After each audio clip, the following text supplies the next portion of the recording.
देखिए, आज का जो हमारा टॉपिक है बायोलॉजी जीव विज्ञान में, वो है ब्लड वेसल्स। हिंदी में कहते हैं इसको रुधिर वाहिनियां। देखिए, जो पार्ट हमारा हार्ट के बारे में, हृदय, हार्ट यानी हृदय के बारे में, अगर हम हृदय का स्ट्रक्चर देखें, हार्ट का डायग्राम देखें,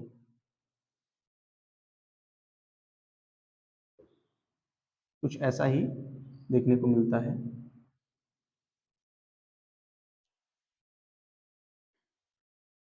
ये पता है कि जो हृदय है उसमें 4 कक्षक होते हैं।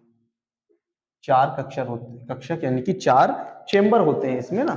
दाया अलिंद, बाया अलिंद, दाया निलय, बाया निलय, अलिंद और निलय, अलिंद और निलय होता है, यानी कि ऑरिकल्स और वेंट्रिकल्स। तो 4 इसमें कक्षक होते हैं। अब इसमें क्वेश्चन ये होता है कि इसमें ब्लड आता है, ये पंपिंग ऑर्गन है ना। हार्ट क्या एक पंपिंग ऑर्गन है, सर्कुलेटरी सिस्टम में, ब्लड सर्कुलेशन में ये बहुत इंपॉर्टेंट है। तो इसमें ब्लड का पहुंचना, फिर ब्लड इसमें से कहां जाएगा, लंग्स में जाएगा। कहां पहुंचेगा, लंग्स में पहुंचेगा। अब ब्लड जब हार्ट में आया, हार्ट से लंग्स में गया, फिर लंग्स से वापस इसी में, अब इससे वापस कहां जाएगा, शरीर के सभी अंगों में, ऑल पार्ट्स ऑफ बॉडी, शरीर के सभी अंगों में। तो हार्ट से अगर शरीर के सभी अंगों में जाएगा तो ब्लड कैसा होगा, शुद्ध होगा, प्योर होगा ना। और फिर सभी पार्ट से हार्ट की तरफ जाएगा तो ये क्या होगा, ये प्योर होगा, ये इम्प्योर होगा, ये शुद्ध होगा और ये अशुद्ध होगा।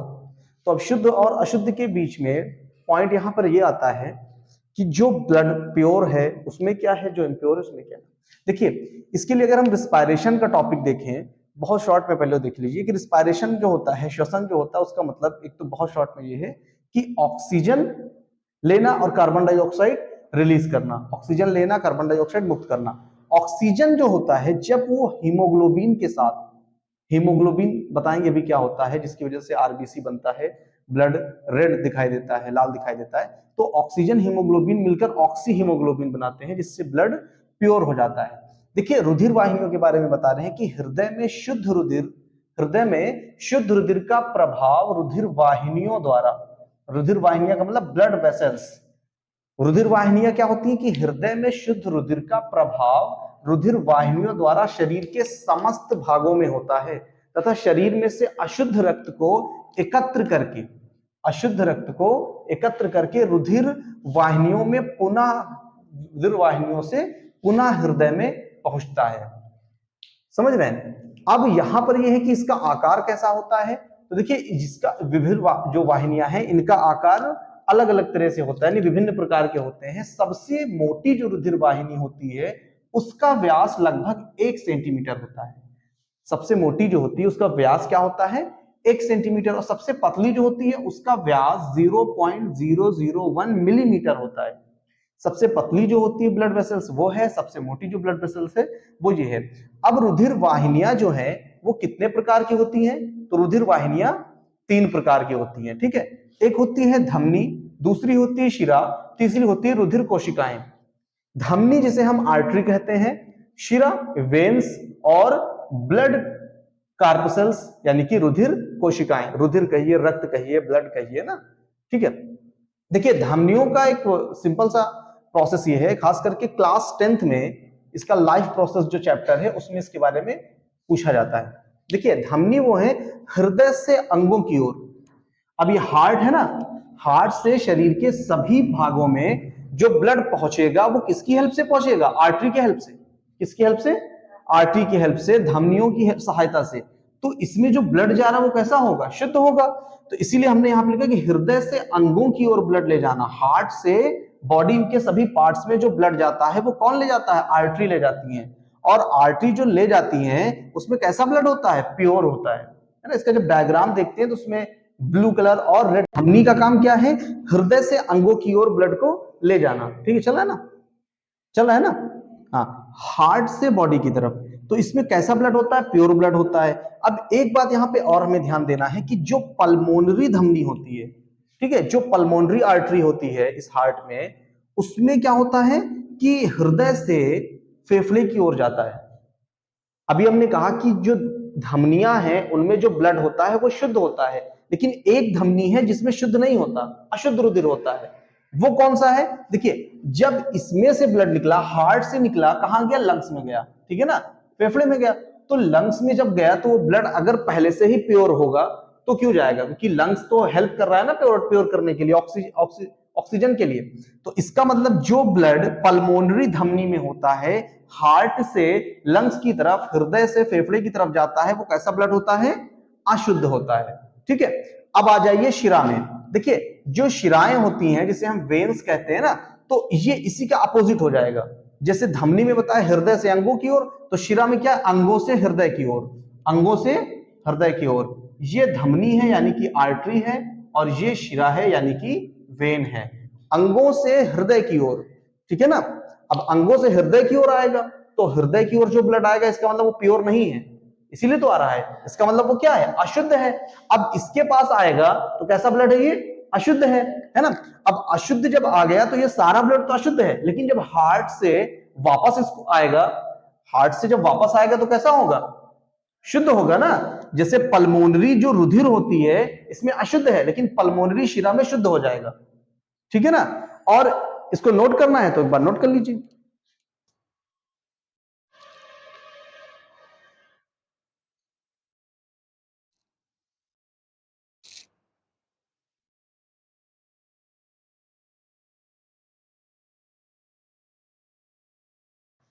अच्छा, इसके बाद एक चीज और ध्यान देना है हमें शिरा में, कि जो अधिकांश शिराओं में कपाट लगे होते हैं। कपाट का मतलब होता है वॉल्व, ठीक है, वॉल्व लगे होते हैं। इससे होता क्या है?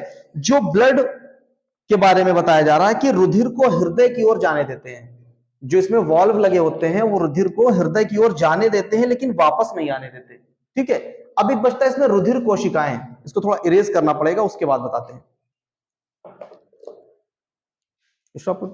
अब यहां पर रुधिर कोशिकाएं, देखिए रुधिर कोशिका के बारे में एक बात ये समझिए कि जो धमनियां होती हैं, चलने देना, धमनियां शिरों पर पतली पतली शाखाओं में बढ़ जाती हैं जिन्हें धमनिकाएं कहते हैं, ठीक है ना, एट्रियोल्स कहते हैं।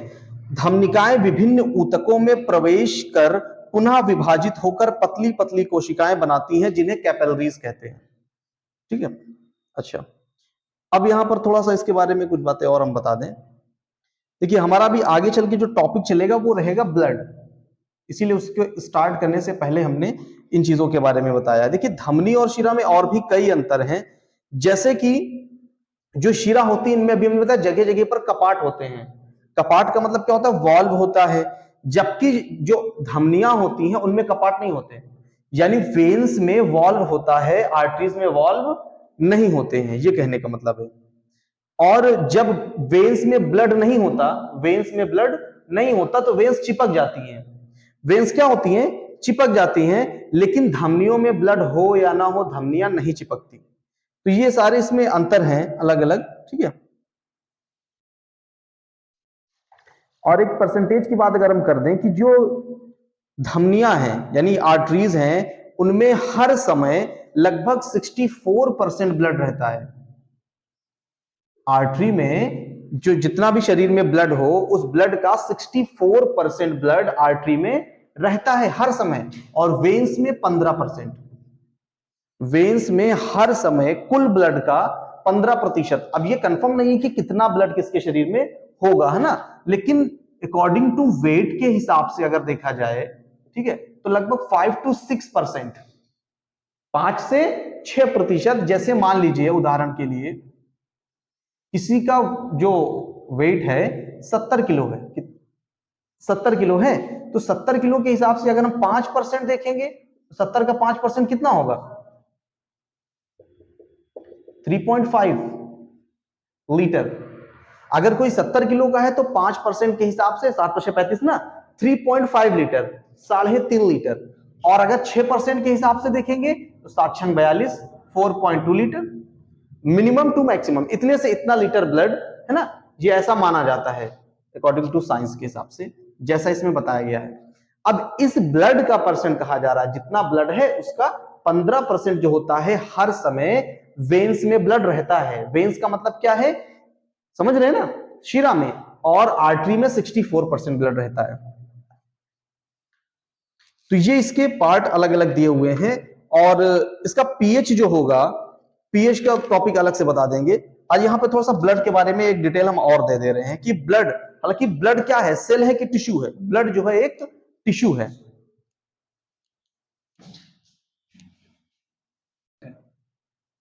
Fluid connective tissue.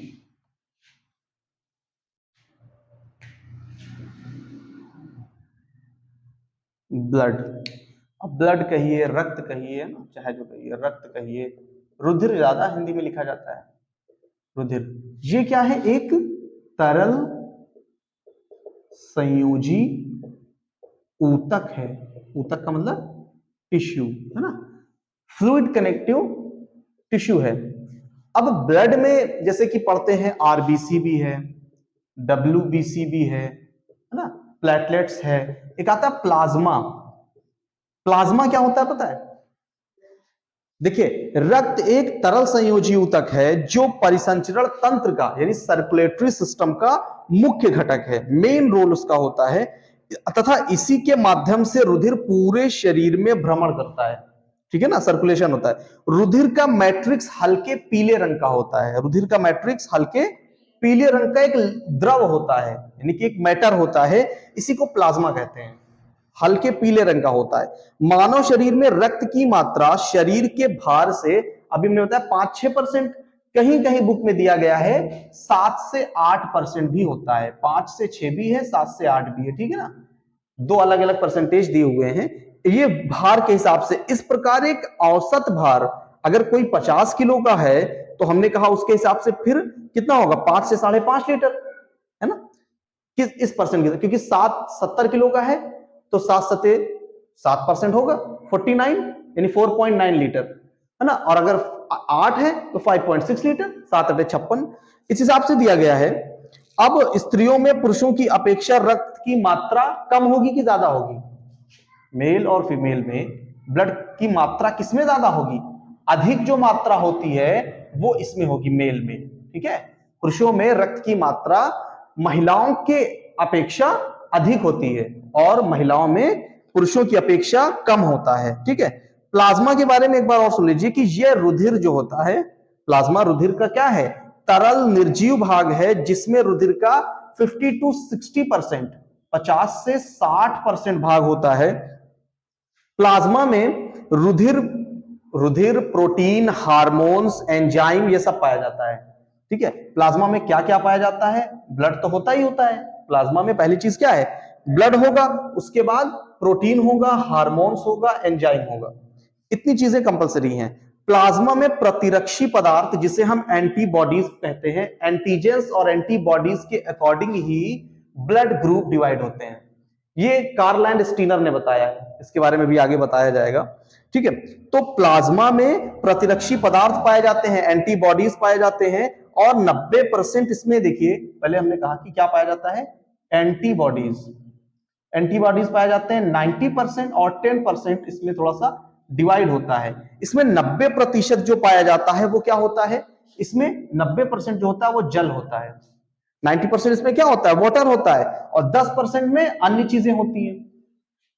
10% में अन्य चीजें होती हैं, अदर मटेरियल्स होते हैं। प्लाज्मा में सोडियम क्लोराइड तथा सोडियम बाइकार्बोनेट पाया जाता है, यानी कि NaCl पाया जाता है, Na2CO3, है ना, सोडा होता है। सोडियम क्लोराइड का मतलब साल्ट, नमक। ये सोडियम है, ये क्लोराइड है ना। अगर केमिस्ट्री के हिसाब से आप देखें कि NaCl तो सोडियम प्लस होता है, क्लोरीन माइनस होता है। सोडियम पे 11 इलेक्ट्रॉन यानी एटॉमिक नंबर, और इसका 17, बल्कि प्लस माइनस लगने पर इलेक्ट्रॉन का नंबर कम ज्यादा हो जाता है। वो अलग का टॉपिक है, बाद में बताया जाएगा। और यहां पर एक चीज और ध्यान देना है कि इसका जो पीएच होता है, प्लाज्मा का जो पीएच होता है 7.3, पीएच 7.35 से 7.95 तक होता है। एक चीज ध्यान रखिएगा, जो पीएच स्केल होता है, पीएच में अगर 7 से कम है, 7 से कम है तो वो एसिड है। किसी चीज का पीएच स्केल किया जाए कि इसका पीएच कितना है, अगर 7 से कम आता है तो वो क्या है? एसिड है। और 7 से अधिक आ जाए, 7 से, तो वो क्या है? बेस है। और 7 ही आ जाए तो वो साल्ट है, न्यूट्रल है। 7 से कम है तो एसिड है, 7 से ज्यादा है तो बेस है, और 7 ही आ गया तो फिर वो न्यूट्रल है यानी साल्ट है। तो ये तो पीएच स्केल के बारे में हो गया ना, पीएच के बारे में। तो इसका जो पीएच है 7.35 से 7.95 है। तो प्लाज्मा एसिड है, बेस है कि साल्ट है? प्लाज्मा का नेचर साल्ट का है क्योंकि 7 से ज्यादा जा रहा है। 7.3 तो 7 से ऊपर हो गया ना, 0.35 ज्यादा है, तो इस हिसाब से ये ज्यादा हो गया।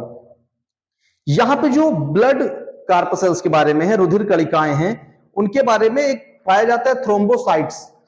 अब यहां पे थोड़ा सा हम इनके पार्ट्स के बारे में देख लें। सबसे पहले जो डिवाइड होते हैं इनके ए बी सी करके, तो सबसे पहला जो है उसे हम कहते हैं आरबीसी। क्या कहते हैं? आरबीसी का मतलब है रेड ब्लड कार्पसेल्स, लाल रुधिर कणिकाएं। ये ब्लड कार्पसेल्स के बारे में बता रहे हैं कि ब्लड कार्पसेल्स कितने होते हैं। और ब्लड कार्पसेल्स अभी हमने बताया कि कितने परसेंट होता है, 40%। रुधिर का जो ब्लड, टोटल जितना ब्लड है उसका 40% क्या होता है, रुधिर कणिकाओं में बना होता है। और ये 3 प्रकार का होता है, लाल रुधिर, श्वेत रुधिर और थ्रोम्बोसाइट्स के बारे में। देखिए ये कणिकाएं जो होती हैं, जो आरबीसी होती हैं, इनका रंग अगर पूछा जाए तो हल्के पीले रंग में होते हैं, हल्के पीले रंग में होते हैं। अब आरबीसी जो है, और ये बहुत अधिक संख्या में भी पाए जाते हैं, इनका रंग लाल दिखाई देता है। और लाल क्यों दिखाई देता है? क्योंकि इसमें हीमोग्लोबिन पाया जाता है। तभी याद करो, हमने बताया था ना ऊपर, हीमोग्लोबिन क्या है? देखो हीमोग्लोबिन एक पिगमेंट है, जैसे पेड़ पौधों में पिगमेंट क्लोरोफिल, क्लोरोप्लास्ट नहीं पाया जाता, क्लोरोफिल पाया जाता है, पर हरी हिंदी में हरित लवक कहते हैं। तो क्लोरोफिल एक पिगमेंट है, पिगमेंट का काम होता है कलर देना। पेड़ पौधों में, उनके पत्ती में, फ्रूट्स में, फ्लावर में, जहां पर भी पेड़ पौधों का कोई भी भाग अगर हरा है, इसका मतलब उसमें क्या है, क्लोरोप्लास्ट है। क्लोरोफिल है, क्लोरोप्लास्ट तो सेल ऑर्गेनेल है। उसी तरह से हीमोग्लोबिन भी एक पिगमेंट है, कलर देने का काम करता है। ये किस चीज का, ब्लड का कलर रेड हो गया तो किसकी वजह से, हीमोग्लोबिन की वजह से। हीमोग्लोबिन जितना होगा ब्लड का रंग उतना ज्यादा ही लाल होगा, दिखाई देगा। और हीमोग्लोबिन जो है, उसमें क्या, हीमोग्लोबिन क्या है, एक तरह का प्रोटीन है। पिगमेंट तो है ही, और क्या एक प्रोटीन है, लेकिन इसमें केंद्रक नहीं होता, इसमें न्यूक्लियस नहीं होता है ना, इसके सेल में न्यूक्लियस नहीं पाया जाएगा। अब इसमें देखा जाए कि एक जो है स्वस्थ मनुष्य है, उसमें इसकी संख्या कितनी होती है, 45 से 50 लाख। 45 से 50 लाख, 50 लाख क्या, प्रति घन एमएम, प्रति घन एमएम है ना, एमएम क्यूब पर एमएम क्यूब है ना। 45 से 50 लाख पर एमएम क्यूब पाया जाता है। और इसमें प्रोटीन, आयरन प्रोटीन होगा, आयरन होगा, विटामिन है B6, B12, और इसमें क्या है, फॉलिक एसिड होगा, फॉलिक एसिड भी होता है। और लाल रुधिर कणिकाओं का निर्माण कहां होता है, अस्थि मज्जा में होता है, जिसे इंग्लिश में कहते हैं बोन मैरो, बोन मैरो में भी होता है, ठीक है ना। किंतु भ्रूणीय अवस्था में इसके लिए अलग होता है ना, प्लीहा और यकृत, यानी कि स्प्लीन एंड लीवर में होता है। अब डब्ल्यूबीसी के बारे में बताते हैं, ये थोड़ा सा आरबीसी हो गया, डब्ल्यूबीसी के बारे में सुन ले। इसके बाद दूसरा आता है हमारा डब्ल्यूबीसी, व्हाइट ब्लड कार्पसेल्स, श्वेत रुधिर कणिकाएं। देखिए पहली चीज तो यह है कि इसमें हीमोग्लोबिन नहीं पाया जाता, हीमोग्लोबिन नहीं पाया जाता, इसकी वजह से कलरलेस होते हैं, यानी रंगहीन होते हैं, इनका कोई कलर ऐसा नहीं होता है। और इनकी संख्या पूछी जाए तो ये आरबीसी से कम होते हैं कि ज्यादा होते हैं, आरबीसी से कम होते हैं। आरबीसी ज्यादा होता है, डब्ल्यूबीसी कम होते हैं, और इनमें हीमोग्लोबिन नहीं पाया जाता, इसकी वजह से इनमें रंग भी नहीं होता है, रंगहीन होते हैं। इनका आकार में लाल जो आरबीसी है उससे बड़े होते हैं, लेकिन संख्या में कम होते हैं, ठीक है ना। और इसमें कुछ चीजें हैं, जैसे इनका बहुत से अलग अलग, इनकी अगर लाइफ पूछी जाए कितनी होती है तो 3 से 4 दिन होता है, ये 2 प्रकार के होते हैं। और इनकी संख्या लाल रुधिर कणिकाओं से अभी हमने कहा कि कम होती है। मनुष्य के रक्त में 5000 से 90,000, ठीक है, 5000 से 90,000 नहीं होता है, 5000 से 9000 है ना, इसमें करेक्ट नहीं दिया है, 5000 से 9000 प्रति घन एमएम लिख दे रहे हैं, 5000 से 9000 प्रति घन एमएम है ना, एमएम क्यूब, इतना इसमें पाया जाता है। इनका जीवन काल 3 से 4 दिन का होता है। 2 प्रकार के होते हैं, एक होते हैं कणिका में, यानी कि ग्रैन्युलोसाइट्स, ग्रैन्युलोसाइट्स, और एक होता है एग्रैन्योसाइट, ग्रैन्युलोसाइट एंड एग्रैनोसाइट, ठीक है, ये 2 प्रकार के होते हैं। तीसरा जिसको हमने अभी थ्रोम्बोसाइट कहा है, तीसरा क्या होता है, थ्रोम्बो, थ्रोम्बो एक प्रोटीन भी होती है ना, थ्रोम्बोसाइट को ही प्लेटलेट्स कहते हैं। प्लेटलेट्स ज्यादा आसानी से जानते होंगे ना, प्लेटलेट्स। ब्लड प्लेटलेट्स के बारे में एक चीज याद रखिए कि ये जो कणिकाएं हैं, ये जो कार्पसेल्स हैं, केवल स्तनधारियों के रक्त में पाए जाते हैं। समझ चलिए, ये केवल स्तनधारियों के ब्लड में यानी मैमल्स में ही पाए जाते हैं ना। तो हम लोग स्तनधारी है, मैमल्स हैं। स्तनधारी तो समझ में आता ही क्या होता है ना, जिसमें यंग्स डायरेक्टली होते हैं, है ना, एग नहीं होते हैं। जिनमें एग्स होते हैं वो अंडायुज होते हैं, ओवी पैरस होते हैं, और जो मैमल्स होते हैं वो वीवी पैरस होते हैं। ठीक है, जैसे पक्षी जो होते हैं वो स्तनधारी नहीं होते हैं, एक्सेप्ट बैट, चमगादड़ को छोड़कर। चमगादड़ स्तनधारी में आता है। तो ये सिर्फ प्लेटलेट्स जो है किसमें पाया जाता है, जिसमें स्तनधारियों में। ठीक है ना। अच्छा,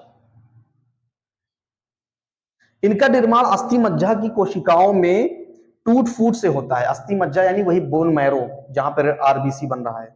ठीक है, वहां पर इनकी जो लाइफ है मात्र 10 दिन की होती है। थ्रोम्बोसाइट्स रक्त का थक्का बनने में सहायक करते हैं, है ना। लगभग ये जो है 1.5 लाख से 4.5 लाख इनकी संख्या नॉर्मल ऐसी होती है। ब्लड वेसल्स के बारे में भी हमने फिर से वही कहा कि ब्लड वेसल्स में धमनी होती है, शिरा होती है और कार्पसेल्स होते हैं। अब यहाँ पे थोड़ा सा ब्लड ग्रुप के डिवाइड कैसे हुआ है इसके बारे में थोड़ा सा सुन लेते हैं कि जो रुधिर वर्ग के विषय में जानकारी देने वाले पहले वैज्ञानिक का नाम है कार्ल लैंडस्टीनर। कार्ल लैंडस्टीनर, इनके बारे में हमने पहले भी बताया है। कार्ल लैंडस्टीनर वैज्ञानिक हैं, इन्होंने बताया था, लेकिन कब बताया है, 1902 में। कार्ल लैंडस्टीनर ने 1902 में ब्लड के ग्रुप की खोज की। ठीक है ना, ब्लड ग्रुप के बारे में खोज की। अब इस टॉपिक को अगली वीडियो में बताया जाएगा ना, आज यही तक बता रहे, अगली वीडियो में बताते हैं।